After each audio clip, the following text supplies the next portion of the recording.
This is a Vantage Point with Pastor Henry podcast.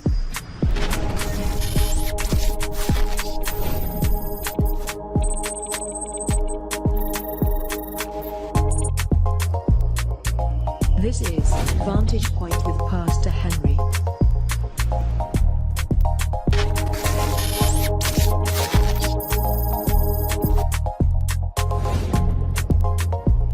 This is Vantage Point with Pastor Henry. Welcome to another episode of Vantage Point with Pastor Henry. It is educative, informative, entertaining, enlightening, edifying, and spiritually uplifting. Sit tight and put on your seatbelt and get ready to be blown away. Today's special guest is Jessica Moloney, mental health counselor and women's empowerment speaker extraordinaire. In this episode, Jessica and Henry will continue their discussions on how to discover yourself. Grab your cup of coffee, your drinks and snacks, and sit back and enjoy. This is Vantage Point with Pastor Henry.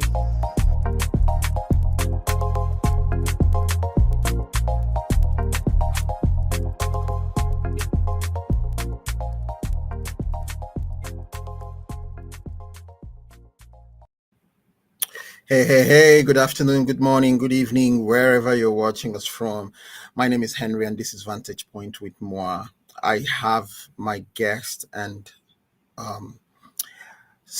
women's empowerment speaker extraordinaire, as I always call her, Jessica Moloney. We had started a series, what we called 5 things you can do right now to discover yourself and get yourself out of a rut. And I do apologize to some of you who are watching on TV because you had expected to see it on the podcast by now, but I got really, really busy. I'm trying to wear about 3 or 4 hats at the same time, and I do travel a lot. So I was out of the country and then came back, and then I was in Florida. I did meet some of you when I was in Puerto Rico. That was so sweet of you guys. So sweet of you. Thank you, Alejandro. Thank you. What's your wife's name again? I ate some of the best food, you guys. I mean, Puerto Rican woman, you women can cook. I'm going to reserve comment, but that was so sweet of you guys. So I look forward to our next meetup. That'll be coming up soon, I think in September, and I am looking forward to it. But while I was doing that, Kessie, who came from Canada with us, who is supposed to help me with some of my editing, was with me, so he could not do any editing. I had my laptop, I could have done it, but there literally was no time at all. But I do apologize, you guys. I really apologize. We'll put it on the podcast probably today or tomorrow before Friday. It will be there. And then today's episode will also come up in exactly 6 days from whenever we post this one. We're going to post. Once again, I apologize for that lag. And I'm not going to take much of your time anymore. Like I said, my name is Henry, and my guest for today is one and the only Jessica Moloney. And I want to apologize, heads up already. Jessica is battling a little bit of a flu or a cough or whatever it is that the devil has decided to throw her way so that she doesn't give us that sweet voice and all that kind words today. But she told me she's not feathered at all. She's going to just bulldoze on and be the Jessica we all know. So, Jessica, how are you? I'm good, thank you. Yes, I apologize if I have a little cough, but we're gonna ignore it and go right through. Yeah. So how's your week been? Busy as always, but productive, always moving forward. How's Good, yours? good. You said something about speaking engagement sometime this week. What is it? Is it an open thing or a registration thing? So it's a fundraiser.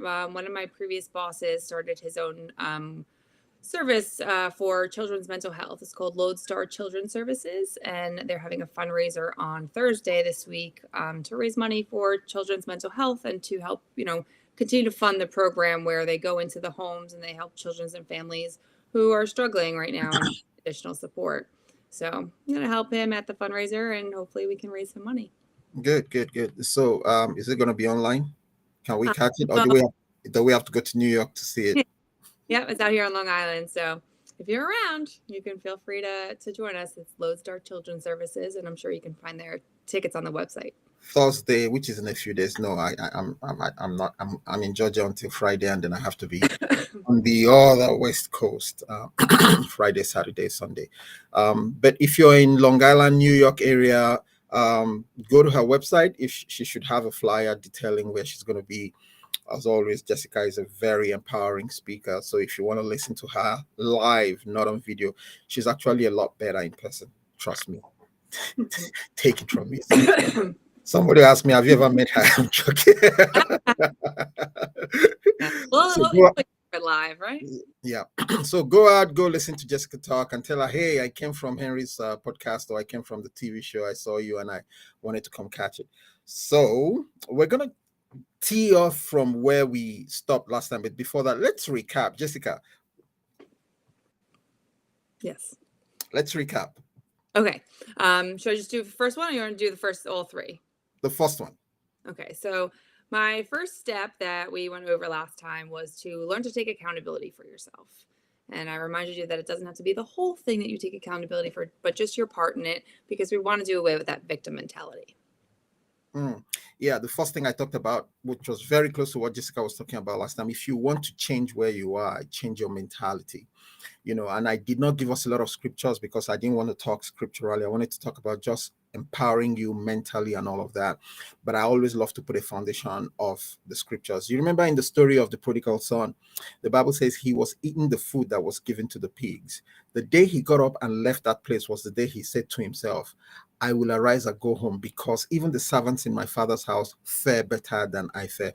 That was the mindset that I can do better, the mindset that the least I will get from my father is better than where I am right now. That's a mindset change. And I wanted to say, please don't make any move if the mindset hasn't changed, because what you're going to do is you're just going to keep going in a widening gyre or vicious circle, whichever one you want to call it.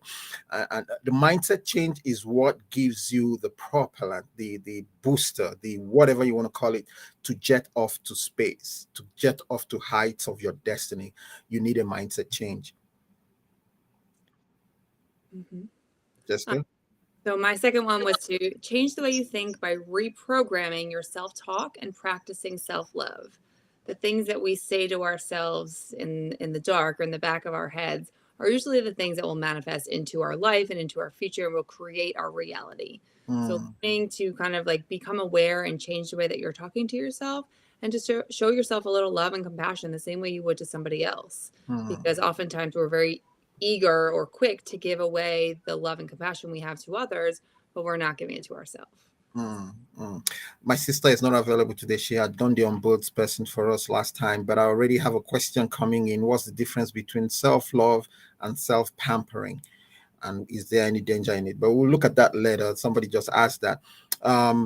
I also wanted to talk about something you said, your second point. I'll come to it maybe later. But my second point was figure out your least energy requirement for living. And I said this was something God had taught me when I was going through my divorce. I read up a lot, and there was something somebody said. He said something, the energy it takes to be divorced is the energy it takes to stay in a relationship if the relationship would work. Usually we give up and just, let things roll. And before you know it, a small issue escalates. Before you know it, you're in court. Before you know it, you're paying lawyers and all of that.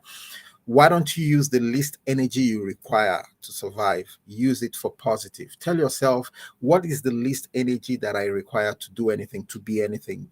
Start from that place. If you want to become somebody, there is a least energy that is required of you. So for instance, if you're always needing a lot of sleep, 9 hours of sleep every day, let's say your least energy requires you to take 1 hour of sleep away from that, just to put it into something, I wrote about 9 books in 4 weeks. 9 books in 4 weeks.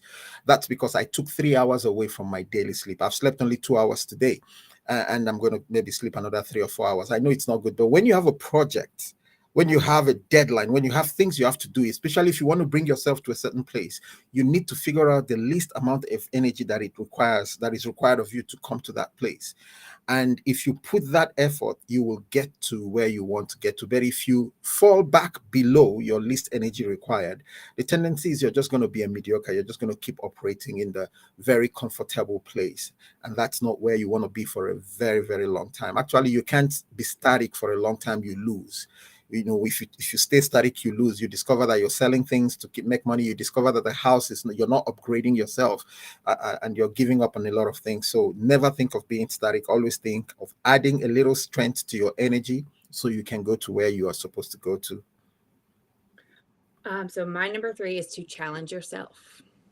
Take all the things that you think you can't do that you've actually never tried and reframe your thought process to say, like, well, I haven't done that yet, but maybe I can. Give yourself the opportunity of having an opportunity, a possibility that oftentimes we continuously tell ourselves that we can't do things or we don't have time for things. And the reality is that just I haven't tried that yet, or I don't make time for it. So challenge yourself. Find something that you're nervous about or you're afraid that you can't do or can't say, and put yourself in a situation where you can rise to that challenge and step outside of your comfort zone. Powerful, very important. My third point was find your helpers, your clan, your covenant helpers. And I did make 3 points last time, but I'm going to add a fourth one today. I talked about being friendly. It's important to be very friendly. Don't find your helpers. Don't call 911 to find your helpers. You know what that means? Like, you go out of your way, you go out of your system, you go out of your natural disposition to find. You wouldn't be able to keep that person. You wouldn't be able to keep a lot of people. The help would not matter to you. It needs to be a dispositional thing. It needs to be a character thing. And I was saying we need to be friendly. Be the kind that attracts friends. Be the kind of person that helps people. I tell my church all the time, think of calling me before you call AAA. Just because you want to be there all the time for your friends. Make deep friends that fill your void, fill your emptiness, friends that would go a whole mile, friends that would swim in a shark-infested lake or ocean for you. That kind of helps you. And then the fourth point I wanted to add, which I didn't add last time, was this: that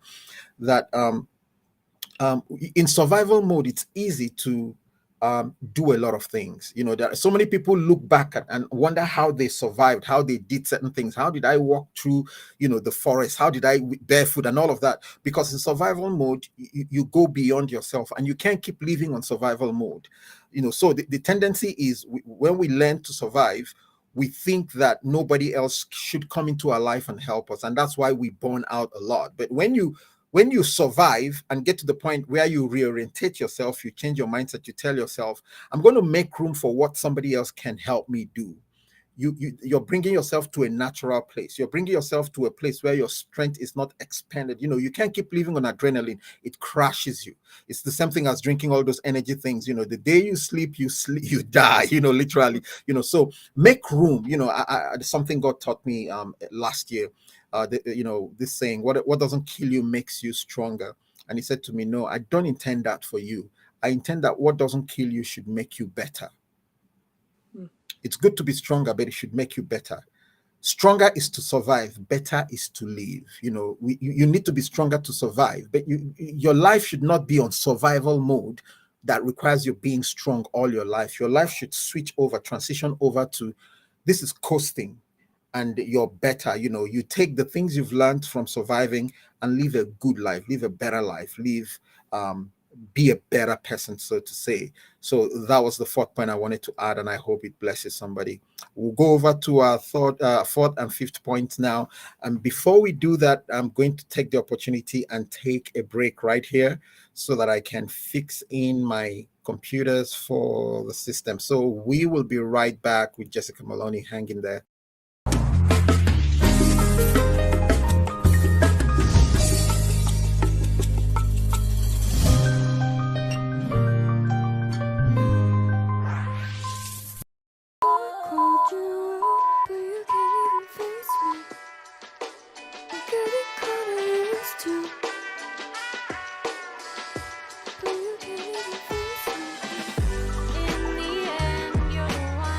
My name is Chanel and this is my story.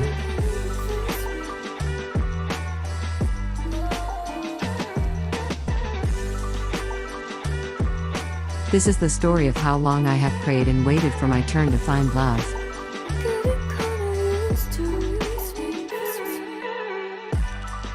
This is the story of why it has yet to happen for me.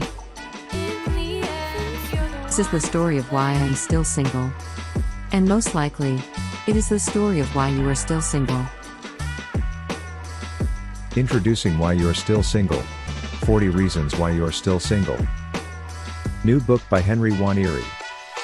Out on Wednesday. May 17, 2023. Pre-order your ebook copies. Educative, enlightening, entertaining, refreshing, and always spiritually uplifting. Welcome back to Vantage Point with Pastor Henry. Yes, I'm so proud of that. I just finished another book yesterday, and I called it, it's actually a two-part book. So I had 40 reasons quickly, so I did one set of the book, which is the first edition, which is 20 reasons. And this is a very beautiful book. I'm not too scriptural in it. I just break it down. I first of all looked at the things that God was speaking to me about my life and what he wanted me to do, for myself. And then I flipped it and began to use it as a reason why so many people who are desirous of relationship or desirous of walking into a relationship cannot. And you would be amazed at that. There's 40 points, people. And I read it sometimes, and I'm like, wow, Henry, did you write this? So I'm looking forward to launching, but you can pre-order it right now. The ebook format is on Amazon. You can pre-order it. And I just set up a new website for all my books now, apart from henrywaneri.com. So you can find my books on booksbypastorhenry.com. You will find my books at booksbypastorhenry.com. Actually, there's two more books I just launched this week, and I talked about the other two last time. So I'm not going to talk about that now. I just want to bring Jessica on, and we are going to go into our fourth and fifth point. I am eager to hear what Jessica has to say. Come on, Jessica. All right. Well, my next point is to set boundaries. So there's so much to be said about boundaries, and without going into all of the details of like what they are, like the most important thing to remember is that boundaries are designed to enhance our relationships, not hurt them. And most people tend to be afraid to set them because other people tend to react poorly because they've gotten to know you on a level where X, Y, or Z is acceptable in your world. And then for you to then set a boundary and say, I don't think that I'm okay with that anymore, and I would like for that to change. People don't like change. People don't react to change very well. So when we are setting a boundary, it can be challenging. We can experience pushback. But it also shows us the true colors of the person that we are dealing with in that situation. That if there is a level of respect, they don't necessarily have to like it, but they can try to understand where you're coming from. They can try to respect what it is that you want or want to change. And we want to, again, enhance our relationships, not destroy them. So boundaries are great. They also help teach other people how we want to be treated. That if I don't tell you where my boundaries are, that you have no expectation of how I want to be treated. You're going to treat me how you feel I should be treated or how you would want to be treated. And as long as we're dealing with good people, usually that's a good thing, but we all have our stuff. Right? We all have our things that are important to us. So recognizing, again, what your values are, what is important to you, and how do you communicate those things? And being willing to allow other people to show you their true colors once you set a boundary, and then being strong enough to make a decision on if that person is the right person to have in your life. And we can set boundaries with so many different types of relationships: family, romantic relationships, friendships, bosses, and coworkers. There's so many different types of relationships that we have. And I know for a lot of people, it can be very difficult to say no to other people. If one of my boundaries is time. So if I need to say no to you, I'm sorry. If my answer is no, I cannot help you. I cannot be there. I cannot participate. But again, if it's hard to say no to other people, try to think about saying yes to yourself, right? Like if I go and I do this and I spend my time, like how is that going to affect me? How much turmoil am now I going to be in? How much exhaustion do I now have to face? And if it's hard to say no to other people because you feel bad, just try to say yes to yourself. But also, we got to try to work on that people-pleasing tendency. As a recovering people pleaser myself, I am fully aware of how uncomfortable it can be to potentially let people down or have them feel displeased by your decision not to participate in something or to tell Do them you no. say you're a people pleaser? My goodness, I could never tell in 10 years. You're mean to me. Oh, stop. I'm in recovery, okay? Listen, we're still trying. Okay, We're working if you on say it. so. I'm just saying what I felt. You've been really mean to me. I'm Oh, kidding. I'm come on. kidding. But they are so important. And sometimes we have to sit down with ourselves and recognize what do we like about the relationship that we're in and what do we not like about them? What do I value and how do I want to be treated? And then being able to formulate the words in order to set that boundary and having a willingness to uphold that boundary. This is not necessarily an easy task, but this is, again, we're creating building blocks. This is a foundation. So building or setting boundaries. And again, boundaries can help increase our self-love and can help attract us healthy relationships, and keep healthy relationships in our lives, because we are now setting an expectation of how we want other people to treat us and allowing them to potentially leave if they have not met that expectation or have disrespected our boundary. So it's a big exercise in self-awareness, but boundaries, boundaries, boundaries. Wow, wow. I do have two questions, and there's one question that just came in on the TV. But my fourth point was get dedicated and get determined. Actually, there's something I like doing sometimes. I like, like if you have 5 points, you can look at them consecutive mentality wise, so this leads to this leads to this leads to this. But sometimes you look at them as formula pairing, which is there are some formulas that work together better than other formulas, and so one of the things you're going to figure out over time is when people say 5 steps to this, sometimes you can jump a step if one step works better with the other step. So my 4 steps works better with the first step. The 4th step works better with the 4th step. So the 4th step is get dedicated, get determined. My 1st step was change your mentality. One of the first changes in mentality you're going to make is the mentality of how much effort you're going to make in your life. That's one of the first determinations for you, the first mentality change for you. If you don't have that mentality that I'm going to wake up at a certain time, I'm going to put into so and so hours of work, I'm going to do something else by the side because I want to build a future for myself, I'm going to train myself in this, I train myself in almost everything I do. In writing, all my books, I have about 16 books now, only one was published by a publisher. And once he finished that one, I did everything myself. And I set up a publishing company, Diamond Mantle. I set it up by myself, but I had to learn. I had to follow. I had to do. I had to let somebody coach me. I had to read a lot of books. I watched YouTube videos. My mom says, whatever you want to learn, you can learn. She said, can you be a mechanic next week? My car is giving me problems, But the point I wanted to make is if you're determined and dedicated, you can do anything. And that's the first mindset change that you have to have for yourself. So let me show you how change of mindset and getting dedicated and determined work together. You need to understand it. This is very, very powerful. It has helped me a lot. So I found out that usually in our lives, it's one phase of our lives that jacks us up. Something happens in one area of our life, so we make a decision for the whole of our life because of one phase of our life. But the problem is we never carry it on to every other part of our life. So in other parts of our life, we're kind of lagging. We're kind of carrying everything else along because we made that decision in this area. So for instance, you make a decision in a relationship, for instance, or you make a decision, because of work, but then it doesn't affect other areas of your life. So the tendency is you do everything you do because of that, but you don't carry it forward. Here's what it looks like. It looks like somebody says, I'm going to visit you and we're going to sit down in your garage and talk. And so you fix up your garage and make it look nice, but you don't do anything else about every other part of the house. So the tendency is as long as the person stops in the garage, as long as the person hangs out only in the garage with you, that person is going to be satisfied. And that's the part about you are going to be comfortable bringing the person to the garage, but you're not going to be comfortable taking the person. I've done it once in a while, where so I was only comfortable with somebody seeing a part of my life, and then when something happened and they could have seen any further, I was like, no, I didn't plan for you to go there. Don't go into the house. It's not cleaned, or it's my laundry room. I just threw everything inside. All of that. So, but that's what happens when you don't put formulas together and kind of make that law stretch all over your life, and that's what I mean by survival mode.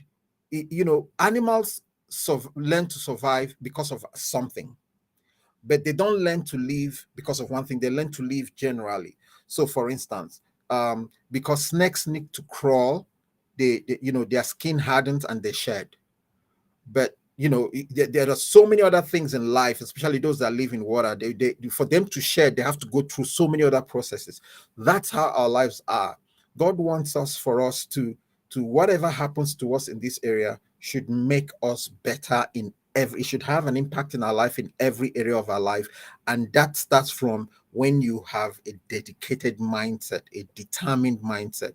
Determination is different from New Year resolution or like a new law for yourself. No, determination stems from a deep part of you. You can't just decide and say something like, I'm not going to let anybody take advantage of me, anybody, for instance. Meanwhile, there's areas of your life where you're still not a decision maker. You're not firm in things, So you kind of have to take one thing and just let it affect. It's like how do I say this now? It's like an air freshener in the house. It's like a deodorizer you put in the house.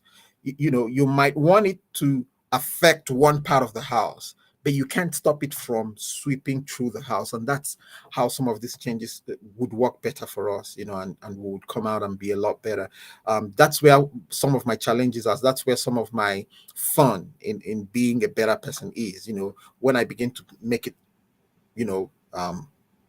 pan out in every area of my life, be a better person, be friendlier, be simple, be humble, be gentle, be nice, love is kind. I don't just learn that for one area, you learn it for every area of your life, and ultimately the whole thing about you.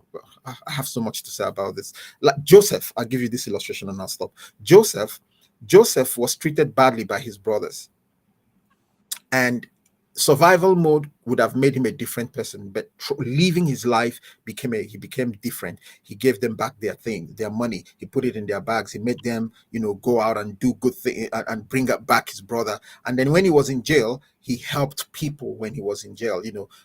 That's because he made decisions and it affected every area of his life. God doesn't want you to make decisions that affect just one area of your life. He wants that decision to be all about you, radiate everything about you, his glory, his presence, and you just being good. Sorry that took long, but I have so much more I could say about that. Jessica. That's a good thing now, right? So my last point is to create healthy habits. I think that a lot of times we go through life just kind of like waiting for a stimulus, waiting for something to happen for us to react to. And there are two ways that people tend to go about their life, being reactive or being proactive. That a slew of healthy habits can change you in so many different ways, mentally, physically, and emotionally. That you can create healthy habits and remain consistent with your healthy habits. You can open a space in your mind, you can create a healthier body and be able to really bring into your life the things that you want to bring in, because you're creating this space by kind of decluttering all like the yucky, unhealthy stuff and doing things that are going to feed your system what it really needs. We want to be intentional. Like time is money, right? Time is worth so much to people. People always want more time, but it's not something that we can actually create more of. So the only way to create time is to be intentional with your time. Yes. Be very planful and mindful. And how do we do that? Habits, routines, things that will give you the goal, right? That we live in a world full of instant gratification, right? Like you want something, I could have it at your door in a half hour, right? But thinking about, if I do this now, how is it going to make me feel later? Right? Versus if I do the right thing now, if I engage in the healthy habit now, how am I going to feel later? Oftentimes when we give into instant gratification and you're like, yeah, I want that extra scoop of ice cream. Like, yeah, I want that extra drink. Like, yeah, I want to do this thing. But then after that, I shouldn't have done that. I don't feel so great. Versus I'm going to do the hard thing now and I'm going to maintain my good habits. I'm going to wake up and be intentional with my time. I'm going to say my affirmations. I'm going to get my workout in. I'm going to meditate. I'm going to go to church. I'm going to do the things that I know serve me in the long term, because I know I want to create a better self, a better life for me, for my children, for my family, for my friends, my community. What we do now impacts our next. So we want to be very intentional with our time, and kind of tapping into the different there's different things that we can do for self-care that can become habits that will treat our mind, treat our bodies, and help us to develop a better outlook on our future instead of just waiting for something to happen that we have to then react to. So some of my favorite habits are morning affirmations, meditations, or workout. Try to get it, try to encourage people to do it in the morning if they can, but it's not possible for my schedule right now, so it's not possible for everybody. But those are the three things. And if there's a way for you to get creative, a way for you to take care of your physical self, your skincare routine, doing the things that you know will bring you long-term benefits, not giving in to short-term and temporary pleasure. So thinking about what kind of habits you want, how they actually serve you, and how often you're engaging in them. Consistency is key because once you tell yourself you're going to do something, it is so important for you to honor that commitment to yourself. Because by you honoring the things that you say you're going to do for you, it helps you to create self-trust, which creates confidence. Because if you break your own trust, you're not going to be able to uphold those boundaries you set. You don't even trust yourself. So be careful with the way that you talk to yourself, the way you treat yourself. Wow, interesting. Can you hear me? I can, yes. Okay, good. I'm going to have to maybe a little later. I'll ask you to repeat some of the things you said because you were cutting in and out. But my fifth and final point is the last but not the least, is a statement that has three parts, but basically all saying the same thing in different ways. I say, find your northern star, get a compass, find God. It's basically all the same thing, but I say it all. I say it in those three ways because um, I want everybody to find something for themselves, notwithstanding your religion or your depth of walk with God. But so let's start with the first one. Find your northern star, find your direction, find what it is you're going to look at and have a purpose for your life. Find so the northern star is not on your horizon, it's high. So find something that elevates your look, elevates your attention, elevates your gaze, something that you're looking at, and something that is a little bit beyond you, something that is beyond your influence, beyond your power, beyond your capacity, something that is sublime, divine, or whatever you want to say. Find your northern star. The other thing I said is find your compass, find your direction, find where you are, who you are, where you're coming from, where you're going. It's very, very important. If you're going to be anybody, you need to find your compass. I've discovered that many people who stay stagnant for a long while have a huge problem with this point. I had, as a young pastor, I was very, very charismatic, very well known in the small city where we lived in Niagara Falls, in the area of St. Catharines in Canada. And so our marriage was, everybody knew us, everybody loved us, everybody thought we were a perfect match and stuff like that. And the reason I tell this story is this: there's always something that depletes you, that makes you kind of teasy, and you need to find your compass. And so from the divorce, everybody was like, wow, why would such a beautiful couple break up and that kind of a thing? And in the mindset of everybody, the first problem was it was the man, and here I was, I couldn't talk, I respond for myself, I couldn't say anything. And then I was devastated. And I'm the kind of macho man, alpha male. I don't show pain. I don't show this thing, but I was hurting on the inside. A lot of the things I've learned in life, I learned from when I was going through a divorce. I looked for who I could talk to. Nobody. I looked for a 1-800 number. That's why after my divorce, the first thing I did was set up a 1-800 number. And it is on till today. You can call me anytime. I answer it 80% of the time myself before I give it over to somebody else. But the reason I'm saying that is this: I was lost inside. I was crying. I think I learned over time that it was more of a shame of as a pastor being divorced than the pain of the relationship. I gave up on the relationship longer before I even overcame my shame. But carrying that shame, I lost my business.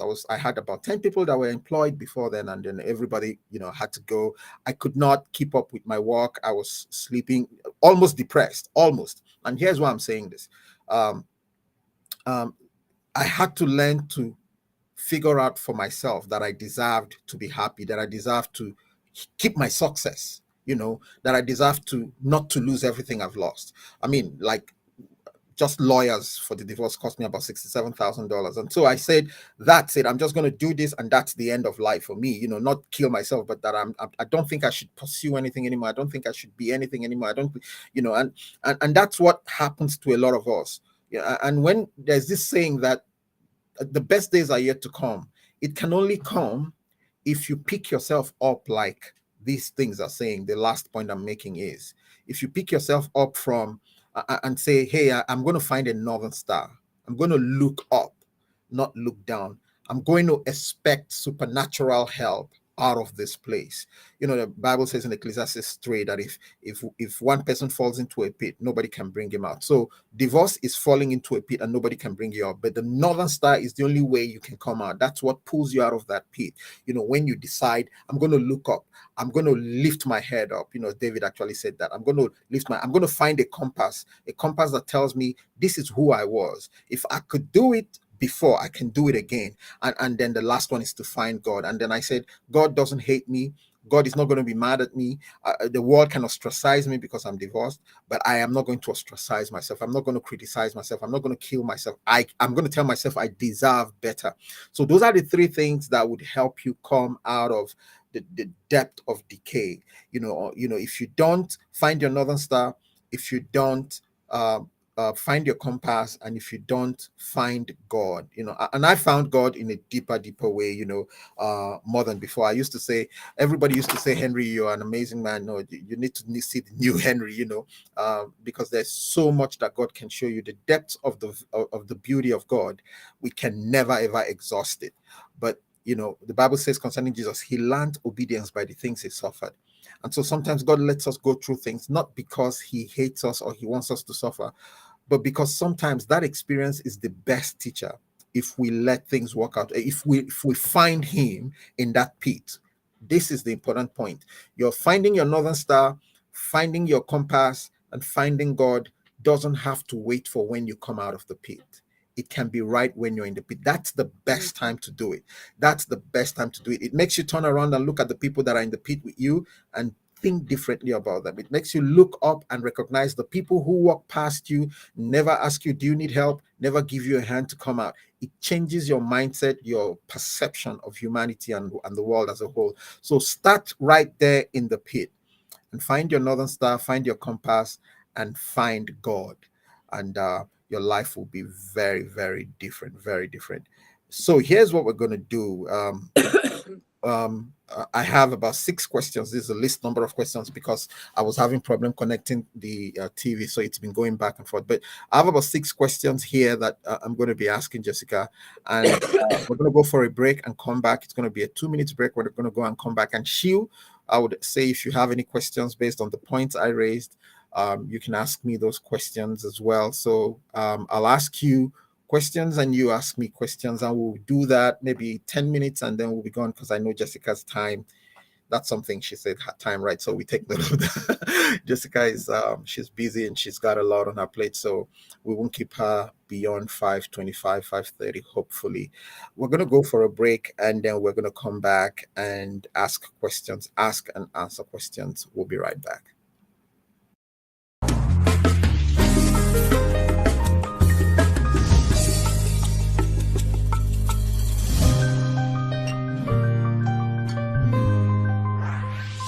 Vantage Point with Pastor Henry and Jessica Moloney will be right back. Don't go anywhere.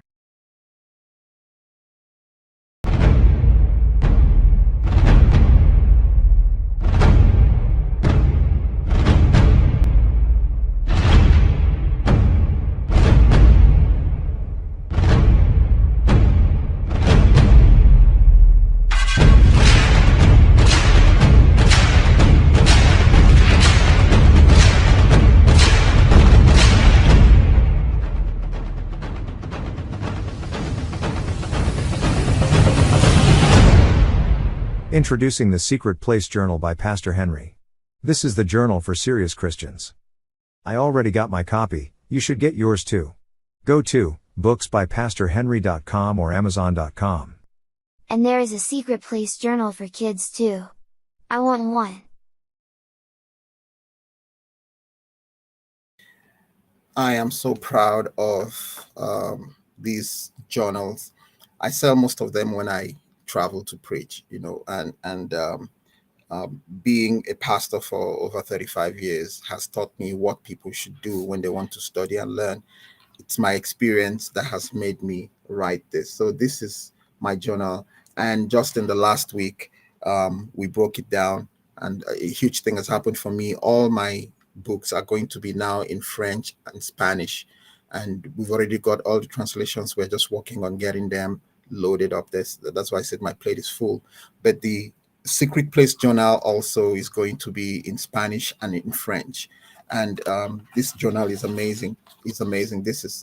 I wish I had this when I was growing up as a Christian. So that's why I call it this the journal for serious Christians. We have a kids edition as well.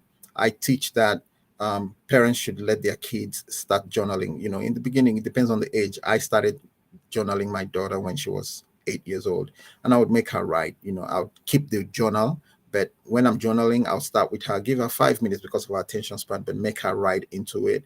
And she grew up becoming such an amazing writer, very, very talented, very skilled.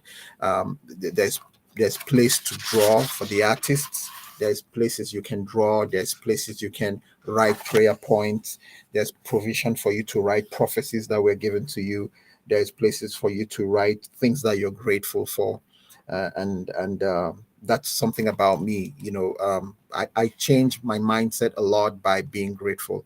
I don't let one bad thing spoil one other good thing. No, I need about 10 bad things to happen to spoil one good thing. That's how I've raised up that. But the journal, the Secret Place Journal, I have the kids edition, and it's in 3 language starting second week of June when I come back from Israel. And also all the other books, the 50 Days of Loving You is going to be in those 3 languages as well. Actually, the Spanish one is amazing. The guy that translated it told me he's buying a bunch and giving it out.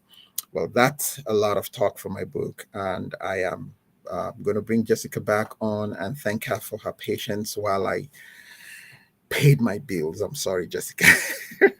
We all got to do it. You just reminded me I have to go pay mine too. Good, good. So I'm going to ask you a bunch of questions.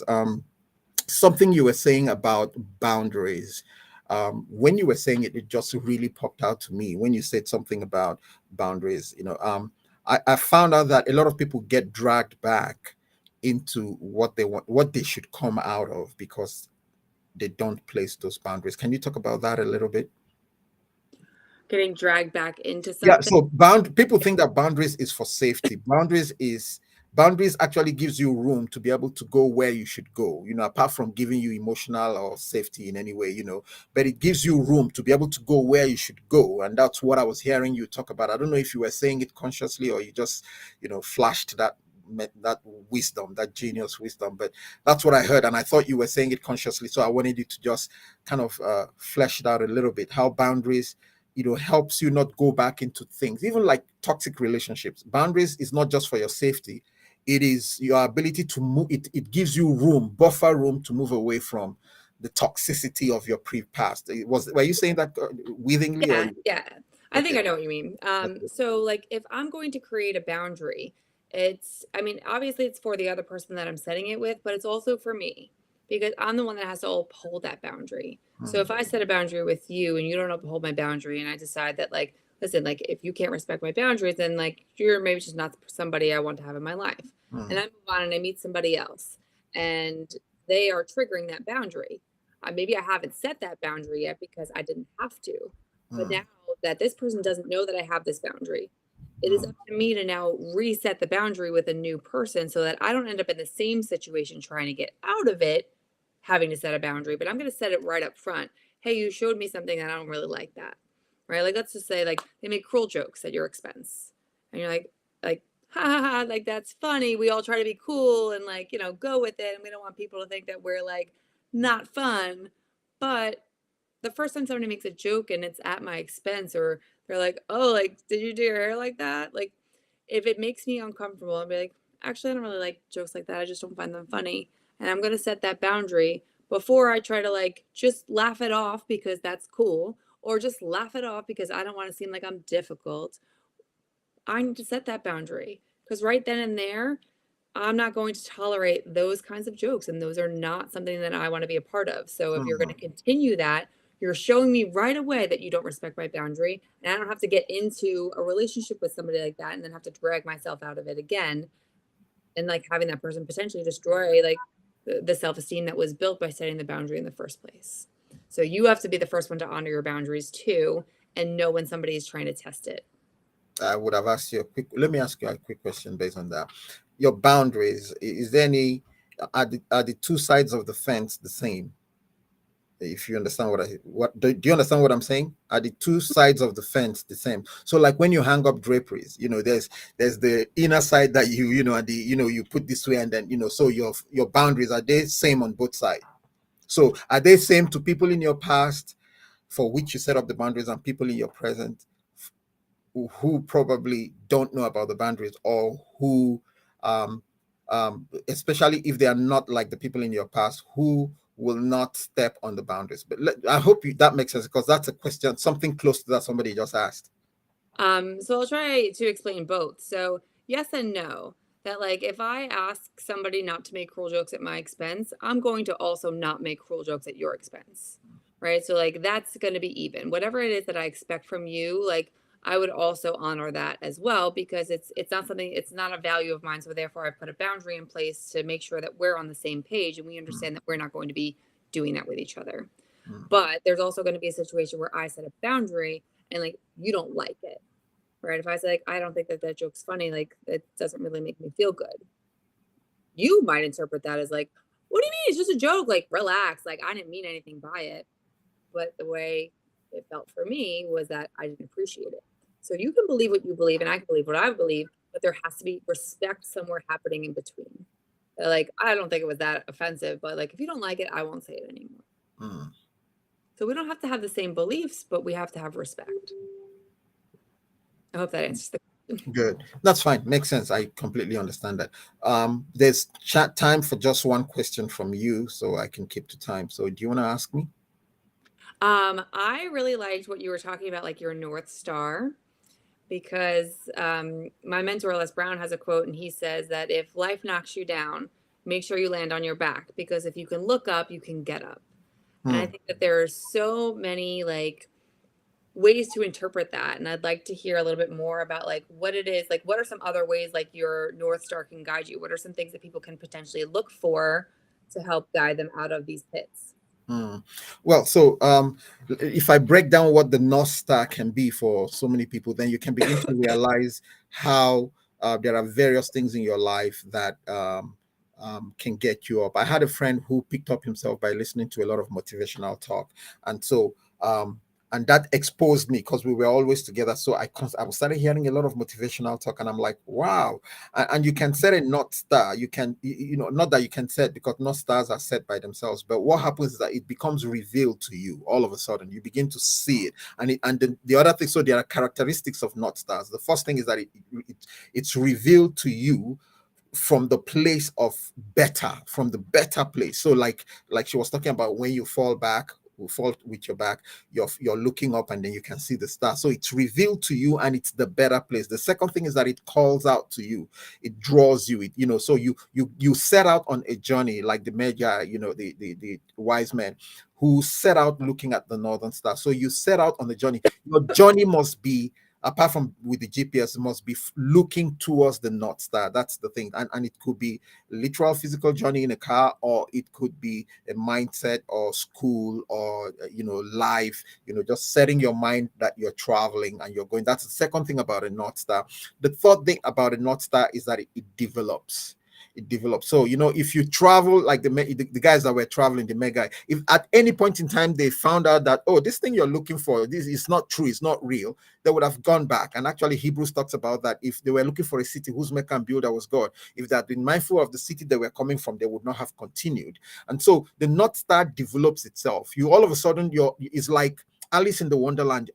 Things start opening and unraveling to you, that keeps pulling you, keeps drawing you, and there's a journey of enrichment, betterment, development in life that just keeps opening you. And that's what I mean by what doesn't kill you doesn't make you stronger. Stronger is survival. But what doesn't kill you makes you better. Better is developmental. Better is progressive, so to say. And so that's the three important characteristics of the Northern Star, the GPS, or God itself, finding God himself. But these three would let you see, the journey that you're stepping on, and you can measure where you were, because there's a development, there's a progression on the journey, and ultimately the Northern Star is taking you to a destiny. That's a fourth one, if you want to add. It's taking you to a destiny. There's a picture. It's not just something far away that you can't fathom, you can't measure. You just keep going. What's that journey? The travel to find the sheep that must be obeyed. It was a forever journey, and it has no end. And then there was one session where they found her at last. But this is a journey that you know where it is, you know what it is, you have an idea of where you're going and how it will look like. That idea keeps developing, but you're going towards it, and you can tell as you begin to near it, as things begin to, you can look back and say, I dreamt of when I would get to this place. That's what the Northern Star, because when they got to where Jesus was, Bethlehem, they saw him. There's a tangibility to the destination of the Northern Star. There's an imagination of it. There's that a picture that as you get to the place, you begin to say, wow, this is what I dreamed about. This is what and you feel the journey has been worth it. I don't know if that answers your question. Yeah, I think it's great. It's just, different ways that we can kind of like look for that. There's the spiritual guides and, God, and there's, like you said, motivational speeches. And Yes. I think the whole component of like being able to invest in yourself and take care of yourself in a way that like maybe we just don't do or we're not open to right away. So, thanks. You're welcome. You're welcome. Well, time flies when you're with Jessica. It's so much fun. I can't believe it's already 1 hour. Sometimes I feel, are we chatting or are we doing a blog? Sometimes I'm like, what's going on? It feels like I'm talking to somebody, but that's because she's such a sweet lady, and talking to her, you don't feel like you're just doing a program. You feel like you're sharing your life and you're talking to a friend. I think I've known her for years, even though this has just been. But I want to thank Jessica again for being you, for being sweet, for being nice, for being ever friendly, and for your wisdom and for sharing your life with us on all the things you say. Hopefully, I'll put this up once I get some time. I'll put the last one up, and then I'll put this one 5 days after that. But again, where can we find you, Jessica? So you can find me at jessicamoloney.net. You can email me at info@jessicamoloney.net, or you can find me on Instagram and all social platforms at the Jess Moloney. You need to follow Jessica on Instagram and Facebook. Her videos are hilarious. My goodness. If anyone has any other questions, you could also DM me or email me there too. There's something funny I do these days. I'm lying on the bed and then I play music and You like that? I said I'm copying Jessica. Sometimes all we could do in life is just I'm trying to hype myself to wake up. My friend Darren, he says all the time, you got to clap for yourself sometimes. That's very interesting. Thank you so much again, Jessica. God bless you. And I look forward to talking with you some other day. God bless you. Take care. Bye. Bye-bye, everybody. Thank you for watching this episode of The Vantage Point with Pastor Henry. Hope you enjoyed it. If you did, please share it with your family and friends. You can find us on iTunes, iHeartRadio, Spotify, and wherever podcasts can be found. Download the latest episodes on Saturdays, weekly. I look forward to sharing the next episode with you. As always, stay well, stay healthy, stay happy, stay loved, and stay blessed.